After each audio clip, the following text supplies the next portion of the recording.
Howdy and welcome back to Unsung Heroes. our podcast about animals in the Second World War. Today we are talking about animals in the Second World War, how they were used and in general, what role did they play. And first I have a very interesting story for you. And it's a story that's very unlikely to happen actually in general. When you are in war, you would never think of something this weird happen. But let's set the setting first of all. It's 1942. We are speaking about the Polish 22th Artillery Supply Group, and they're right now in Hamadan, in Syria. And this troop actually had a history. They were taken, obviously, from Poland when the Soviet Union invaded them. And they were first in a few of labor camps, working there, and ended up then, 1942, there in Syria. One day, because it's typical in war that people trade under each other. Nowadays you will not see this, but in war times it's typical that a person goes to another person and try to, make something, get something new. And a young shepherd came one day to this troop of people, and they already saw from a further side, okay, the shepherd has a brown sack, and it's moving also, the sack. So they were a bit curious, what is in the sack, what can we expect?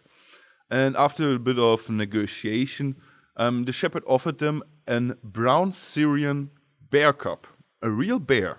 Okay. And now you think like, okay, but what should a troop of soldiers do with a bear? Yeah. But they still took it. They bought actually this bear from the shepherd and took it to the troop. Wow, that's crazy. That's insane. That's very unlikely already to happen, but what follows is actually way greater. So as the days move on, the soldiers had obviously a problem also to feed, first of all, the cub. And they are soldiers, so what do? They find some milk, condensed milk even, not real milk, only condensed milk, mixed it with water, marmalade, a lot of other stuff, filled it up in a vodka bottle, and gave it then to the cub. And this is how they, gained a bit of power to the cub, and also over the years he grew stronger and stronger. And he really became a part of the troop. And at some point, we have the problem that they have to move to Italy. And as you know from geography, there is water in between, the Mediterranean.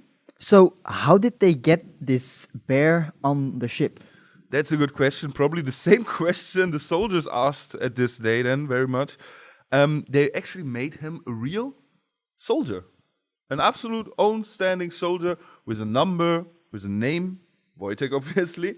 Wojtek by the name is the name of the bear, and it means, guess what it means? You have no clue, huh? No clue. It means joyful warrior in Polish. Actually? Perfect name. Wow. Or perfect name for this that's bear. like a really common name. I know Wojtek. So. Yeah, I know also a few Polish people that name Wojtek, but it means actually joyful warrior. So next time when you meet a Polish person, you can tell him, hey, I know what your name means. But so they made him a real soldier with a rank, number, and a name. He was a private at first when he joins the troops, so to say, really. And then they deployed from Egypt to Italy.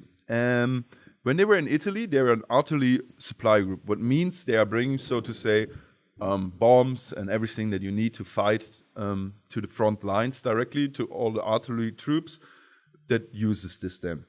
And the first fort that they actually had in Monte Cassino, it was a strong monastery held by the Nazis at this time.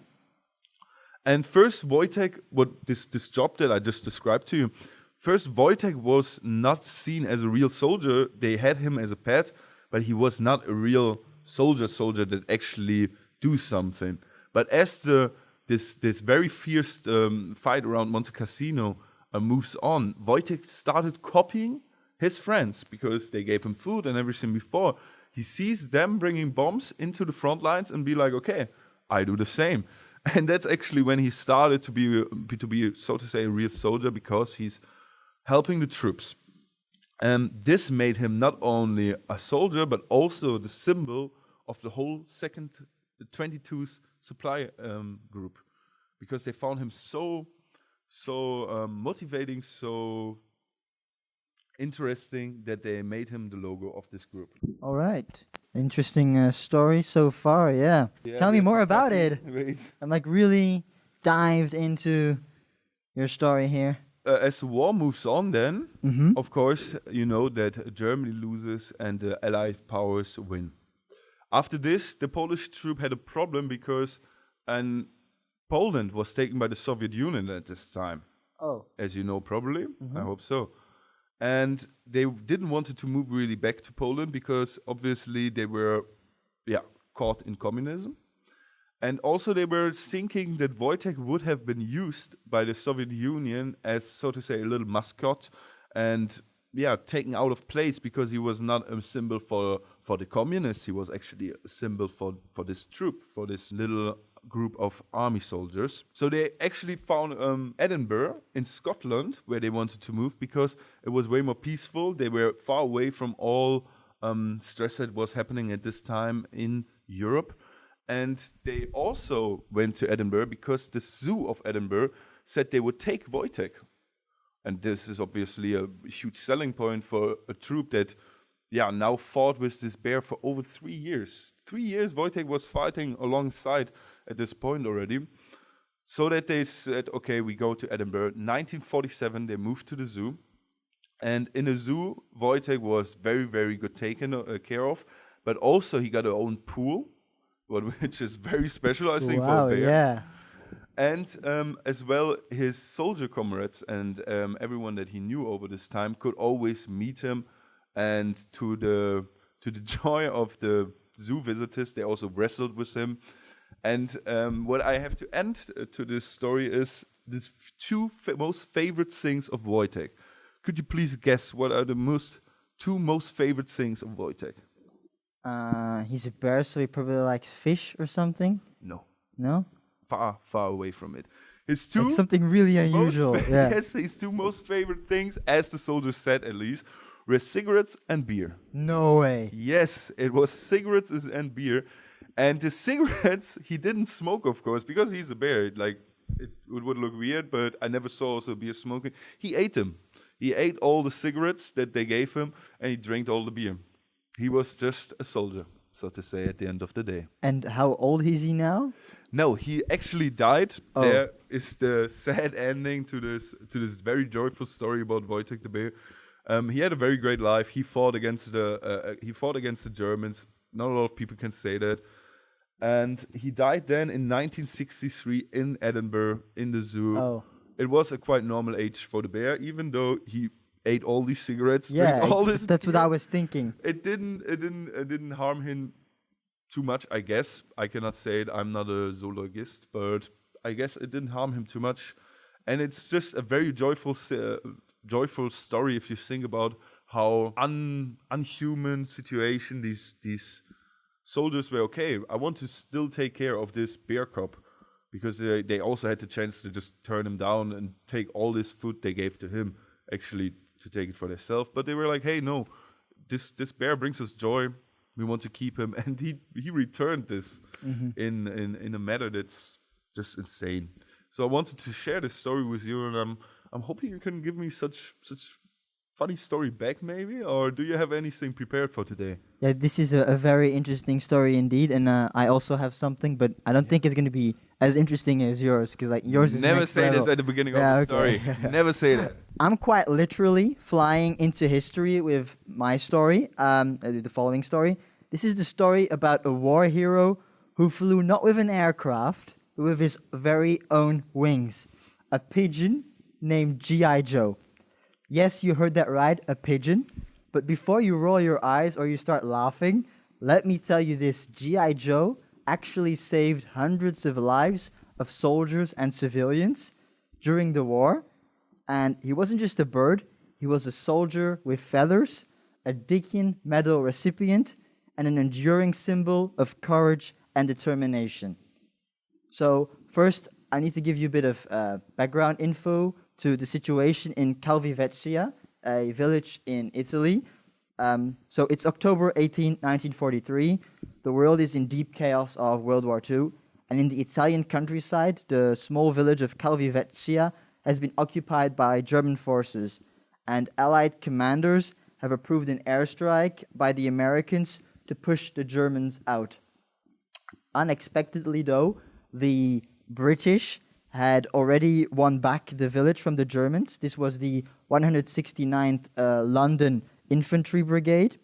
And due to the lack of communication and delays, there was no way to notify the Americans about the liberating of the village, and to warn them to abort the mission. So the radios are down. No one can call off the airstrikes, and planes are flying in ready to bomb, meant for the Germans, and now risk obliterating Allied troops and hundreds of innocent villagers. And this is where G.I. Joe takes flight and comes in. He was dispatched as a last resort to carry the message abort the mission. He was no ordinary pigeon, because he was hatched on March 24th, 1943. So, he was 6 months old, almost. Is this old for a pigeon? Is this normal age for a pigeon? Well, he was young, but they are very mature already when they are born, apparently. And he was hatched in Algeria, in North Africa, and he was part of the United States Army Pigeon Service. They have a real pigeon service, and he was trained at somewhere called Fort Monmouth in New Jersey, one of the U.S. military's top pigeon training facilities. Yeah, pigeons were used in the war to deliver vital messages across battlefields where the traditional communication services went down.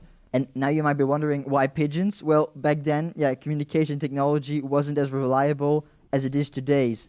Radios could be jammed or intercepted, and messages by foot or vehicle weren't always fast enough or safe, So carrier pigeons with their uncanny homing abilities were often the best option. So back to the mission now. So on that fateful day in Italy, G.I. Joe was tasked with carrying the life-saving message aboard the mission. And this small bird was sent on a 20-mile journey back to the air base where the planes were stationed and ready to take off. And he flew like his life, and hundreds of others depended on it. Because in just 20 minutes, he flew these 20 miles, and G.I. Joe completed the mission, arriving just in time to stop the planes from taking off. His speed and accuracy saved over 100 of Allied soldiers and countless civilians from being caught in friendly fire. And he was awarded for this, so he got a medal for bravery. This wasn't just quick thinking, it was a feat of extraordinary precision. For his bravery and speed, G.I. Joe was awarded the Dickin Medal in 1946, so after the war, for gallantry. And he was awarded this by a Major General, Charles Neatley, at the Tower of London. And this award is also known as the Victoria Cross, or you can basically compare it to a Medal of Honor, but then for animals. G.I. Joe was the 29th and first non-British recipient of this medal. So that's quite special, actually. Yeah. I heard about this medal already. So it would be interesting to find out how many kilometers are 20 miles. I would say about 32 kilometers. Oh, okay. The citation credits him with the most outstanding flight made by a United States Army pigeon in World War II. That's pretty impressive for a bird, huh? That's very impressive for a bird. That's actually, I think the major difference between our two stories is that you have a bird who really saved the day, so to say, a bit. Mm-hmm. My bear is more a little joyful companion, let's say, because our stories are both about animals, and I think animals in warfare is not enough talked about, because I think they also paid their burden a bit, definitely, even though it's not their conflict.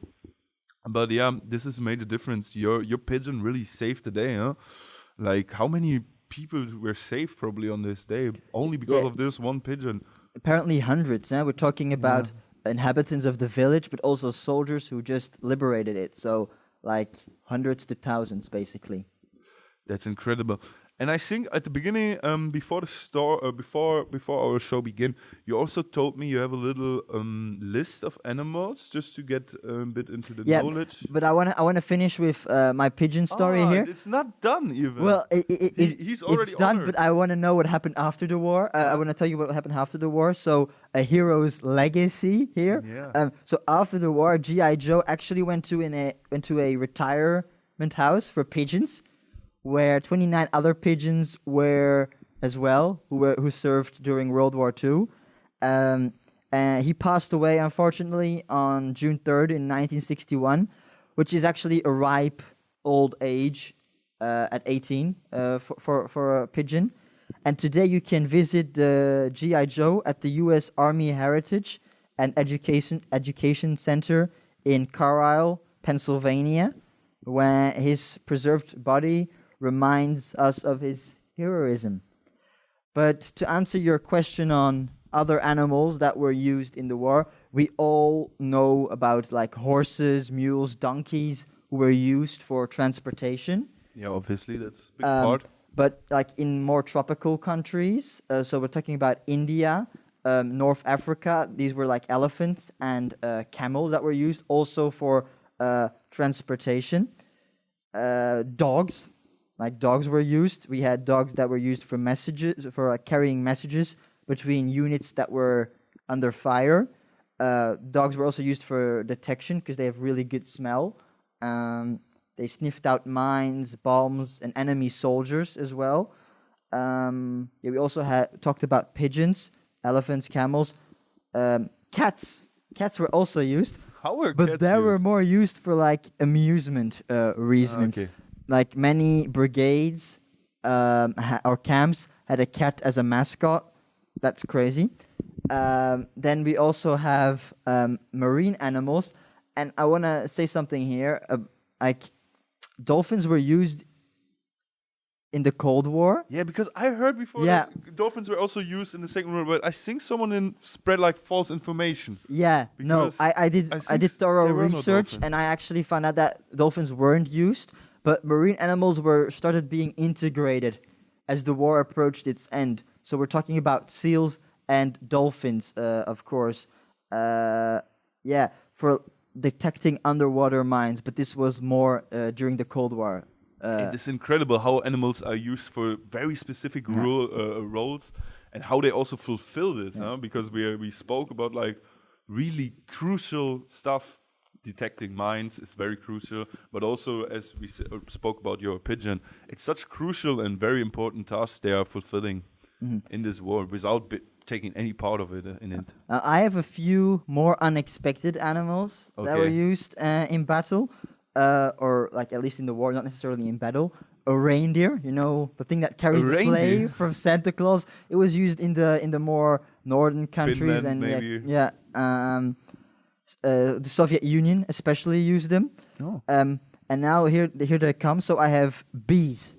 Bees were used to irritate the enemy, to like reveal secrets, and was used as psychological. How do you say it? Warfare, Yeah, psychological warfare, exactly. And then just another one, glowworms, because it was dark and they didn't have candles or something. Then they used glowworms. They put them in a jar, and then I heard also, I don't know if this is true, we would need to fact check this, but I heard also that they use sometimes glowworms to just be like safe for fire and gas, because glowworms would not ignite a gas also. That's also something I heard. Okay, so this is a very interesting wrap up of all the animals we had in the Second World War. Now we also need to speak with an expert about this topic, about World War II and the animal use in it. So there's one more thing I want to talk about before we round up this podcast. It's about the cost of lives from animals during the war. Yeah, that's actually very interesting because not a lot of people speak about it, but they pay such a high price, and it's really, really shocking if you think about it deeply. But what do you want to start with actually when you talk about this? Based on my research, I found out that 2 animal species got completely extinct due to the war. We're talking about a Pacific island birds, flyless birds. Might like to add, and so you have to look at them as like the dodo. They are very similar to the dodo. Okay, they can just walk, not fly. Yeah, Okay. exactly. So they got completely extinct due to the war in the Pacific region. And then there were also 8 million fish that died, according to a report by the CIA, due to sea bombing. I also want to add something else. The animal testing, like many animals were used in laboratories by both Axis and Allied powers. They were used for scientific experiments, so this includes exposure to chemical weapons, biological agents, and other hazardous conditions. And many animals, including monkeys, rabbits, and dogs, were subject to these tests and died. Yeah, these tests, often when they are referred to, you only think about the human tests of the Nazis, for the example, everything like this. But these tests has to be also very horrible for the animals. And I directly also thought about the dogs that were looking in the ruins of Nagasaki, for the example, after the Second World after really? the bombs. They used dogs also to find bodies and people. And these dogs had to suffer also extremely. And also what's like fascinating, me personally, fascinating is maybe the wrong word. But like what's shocking me is like animals don't understand this. Like you can explain the situation to a human and be like, okay, buddy, you got to go to war because look, the Germans are very bad. We have to stop them. But the animal has no clue why it's going there. The animal has no clue why it's doing all this. And so I found it very, very shocking that these animals still just fulfill their tasks in very, very often cases. Because also when we go back all the way to Wojtek, there's also a lot of soldiers who were with him in the war who said actually that Wojtek was scared a lot of the bombs and all the noises especially. And this is like something we didn't say till now. All the noises has to be insane for animals. They hear way better than us. And all these bombs are already for normal soldiers. Normal veterans have PTSD and everything. Yeah. PTSD is such a common thing for veterans. How has it been? How is it for all these animals that suffer from this? And they cannot even share because they cannot talk to a psychologist or something. They just have to suffer alone in their own mind every day with what they saw probably in war and what they heard, and with this never understanding of why did this actually happen. That's actually pretty. Animals in warfare are, as more as you think about it, a more and more tragic and more sad topic. Yeah, I think that it's like the deaths of these animals after the war, so like until the 1950s and so, you could wonder like this will somewhat be war related to some of these animals. Probably, yes. Very, they didn't die of probably. Natural causes, some of them.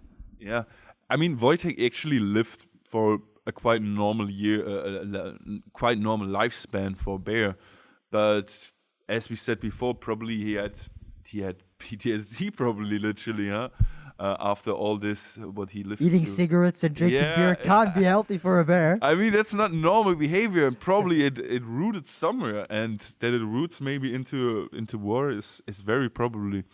But just animals in general are very, very sad thing to put into war. And like for the laboratory experiments, we are still doing this today. We're still experimenting on animals, so we're not necessarily learning from the lessons in the past. That we didn't learn, I think, from all these lessons that you see there. We didn't learn it all because till this day, also dogs are still used. I think very commonly. Rabbits, dogs are very commonly used in warfare. I mean, now in warfare, not in laboratories, obviously rabbits and pigs. I think pigs, especially for makeup, it's pigs. But that's just all very, very insane if you think about that they also have feelings and they can often understand the circumstances. Imagine a war now. Would we still use animals like we did back in the day? I'm would we use sure. horses for transportation and all? I think animals are used till this day in wars. Like dogs are definitely used in wars till this day. Why should they stop? Because a dog will never like say, okay, I don't want to be part of this anymore. They cannot speak, so they cannot speak up. So actually, about animals in World War II, I want to go a bit like dive deeper into this topic and find out more about it. So we have the perfect occasion to speak to an expert and actually find out more about animals in Second World War. And this is what we will do now. So yeah, be ready. Okay. Hello, history enjoyers. Today we are in the city of Ghent to ask people about animals in Second World War, and especially what do they know about these unsung heroes. So first of all, with who am I here? Sara, Carla, Okay, what do you know about animals used in the Second World War? nothing. I can't tell you anything right now. Okay, what do you think ethically about animals used in warfare? What do you think about this? I have heard something about the pigeons, like for send messages, and like telling to another city that it's going to be bombed. This is exactly true. We talk about this in our podcast as well. And what do you think? Should animals be more represented in museums? Yeah, I think they should be. If they were important, like for the process, I think they should be represented. Because me, for a fact, I didn't know that. So maybe if there was more representations in museums and stuff. We are here with... Okay, what do you know about animals used in the Second World War? Nothing. And in general, there were also bears used in the animal in the war of the Second World War. Bears, yeah. Do you know bears? Yes. Yes. Yeah, there was a Syrian brown bear used. Did you ever hear about the story of Wojtek? About absolutely. And what do you think animals in the Second World War should be more presented in memorials and stuff like this? I don't know. I don't know. They are animals are no heroes anywhere. Okay. Thank you though for your time very much, and thank you for taking part. Okay, Guillaume, what do you know about animals used in the Second World War? I heard about dogs, maybe with the Germans who attacked in the army. What do you think ethically about animals used in warfare? Pretty shocked by the use of animals. And lastly, what do you think? Should animals be more represented in museums and also statues? Yeah, it could be a good idea because we always forget the existence of animals in wars. Okay, first of all, I'm here with... Alan, Kimberly. I know there were pigeons used as couriers, not couriers, messengers, and I know there were dogs used by Russia to blow tanks up. Just fucking crazy. All used in battle, yeah. Okay, what do you think ethically about using animals? Horrendous. It shouldn't be allowed. Yeah, but in wartime, I suppose you can I know a lot of humanitarian beliefs were kind of pushed aside because they were war times. Yeah, a lot of rules go out of the window. But I know that can't remember the name of the pigeon. The pigeon that got war medals and. There's also a bear named Wojtek. He's also a very, very famous in Poland. He was adopted by a supply ammunition troop. And yeah, they have a lot of memorials also for him. I have horse museums and stuff in England in regards to the loss of them. So yeah. Yeah. I know the film. War horse. They have war. They have won medals and stuff though, didn't they? They were properly a part of the war. But yeah, wrong as it is. Thank you for your time. So first of all, with who am I here? I'm Arne. So Arne, we want to know, what do people know about animals in warfare? What do you know? How are animals used in warfare? In like what kind of warfare? Like old, new, like in the World War? Second World War specifically, yes? I don't know how much were they used, but probably to like carry supplies in the battlefield and stuff like that, probably. Okay, because our podcast is actually about these unsung heroes. A lot of animals were used in warfare, and not a lot of people actually know about this. Yeah. And especially animals like also pigeons were used, and even a bear. Do you know about the bear used in the Second World War? No, I did not. Yeah, I don't know what to say, but I've never thought of like animals being really a part of anything in like the world wars, right? Okay. Yeah. Then thank you for the interview. It was very short, but still thank you a lot. Okay, I'm here with... Mary? Okay, Mary, what do you know about animals that were used in the Second World War? When they're not they eaten and like slaughtered and used as bullets and something like that? Okay, then I don't probably know the answer. What do you ethically think about animals used in Second World War? From an ethic point of view. Well, I don't think in the war the animals are never in the ethical priority. So. Okay. And lastly, what do you think? Should animals be more represented in war memorials and stuff like this? War memorials, like statues. Exactly, and also museums. Yeah, animals should always be more presented. Next. Okay, thank you for your time, definitely. And have a great day, okay? Bye. Bye-bye. Bye.